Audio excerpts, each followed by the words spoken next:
మహబూబాబాద్ జిల్లా మున్సిపాలిటీ కంకర road 22వ ward షాదిఖానా నందు ప్రజాపాలన కార్యక్రమానికి ముఖ్య అతిథిగా మహబూబాబాద్ శాసనసభ్యులు బుక్కే మురళీ నాయక్ పాల్గొన్నారు। ఈ సందర్భంగా ఎమ్మెల్యే మాట్లాడుతూ తనను 50,000 మెజార్టీతో గెలిపించిన మీకు ధన్యవాదాలు తెలిపారు। అలాగే మహబూబాబాద్ జిల్లాలో మీరు ఎక్కడైనా భూ కబ్జా చేసి ఉంటే అధికారికంగా ఒప్పుకుంటే గౌరవపదంగా ఉంటుంది, లేకపోతే బలవంతంగా కేసులు పెట్టి జైలుకు పంపాల్సి వస్తుందని అన్నారు। మహబూబాబాద్ జిల్లాలో వేల ఎకరాలలో ఉన్న ప్రభుత్వ భూమి ఇప్పుడు 100 ఎకరాలకి వచ్చింది। దీనికి గత ప్రభుత్వ పాలకులే కారణమని గత పాలకులపై విరుచుకుపడ్డారు।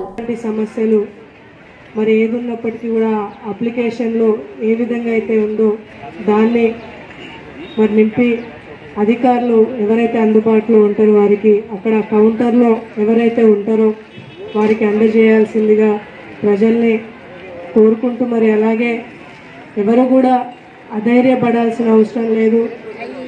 మరి తప్పకుండా మీ పట్లన ఈ ప్రజాపాలన ఏదైతే ఉందో మరి అప్లికేషన్లు తీసుకుంటున్నారు, మరి తప్పకుండా ఆ ఇచ్చిన ఆ సంక్షేమ పథకాలు ఏదైతే ఉంటాయో అవి వచ్చేంత వరకు కూడా ప్రజల పట్ల మేము కొట్లాడతామని సందర్భంగా తెలియజేస్తూ మరి నేను ఎంపీడీఓ గారికి ఎంఆర్ఓ గారికి ఒకటే రిక్వెస్ట్ చేస్తున్నాను, ప్రజల దగ్గర నుంచి వచ్చిన ప్రతి ఒక్క అప్లికేషన్ని కూడా జాగ్రత్తగా మరి దాన్ని ఫిల్ చేయాల్సిన అవసరం ఉంది। ఏది కూడా నెగ్లెక్ట్ చేయకుండా మరి అధికారులు ఎక్కడ కూడా నిర్లక్ష్యం వహించకుండా తప్పకుండా ప్రతిదీ కూడా ప్రజలతో కలిసి మరి వారి యొక్క అప్లికేషన్లు తీసుకోవాల్సిందిగా, ఎక్కడ కూడా ఎలాంటి సమస్య లేకుండా అధికారులు చూసుకోవాల్సిందిగా వారిని కోరుకుంటూ మరి ప్రాంతంలో ఉండే ప్రధానమైన సమస్యలు ఆ రోజు ఉన్నటువంటి ప్రభుత్వం మరి బీఆర్ఎస్ పార్టీ ద్వారా ప్రాంతంలో అనేక సమస్యల్ని పరిష్కరించాం।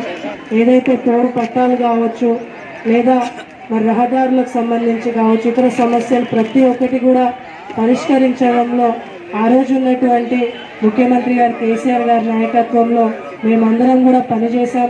మరి రేపు కూడా తప్పకుండా ఈ అప్లికేషన్లు తీసుకున్న తర్వాత ఆ ఫలాలు అందించే వరకు మరి కేసీఆర్ గారి నాయకత్వంలో మేమందరం కూడా కొట్లాడతామని సందర్భంగా తెలియజేస్తూ ఎవరు కూడా అధైర్యపడకుండా అందరూ కూడా దరఖాస్తులు మరి ఇవ్వాల్సిందిగా కోరుకుంటూ నాకు అవకాశం ఇచ్చిన పెద్దలందరికీ ధన్యవాదాలు, కృతజ్ఞతలు।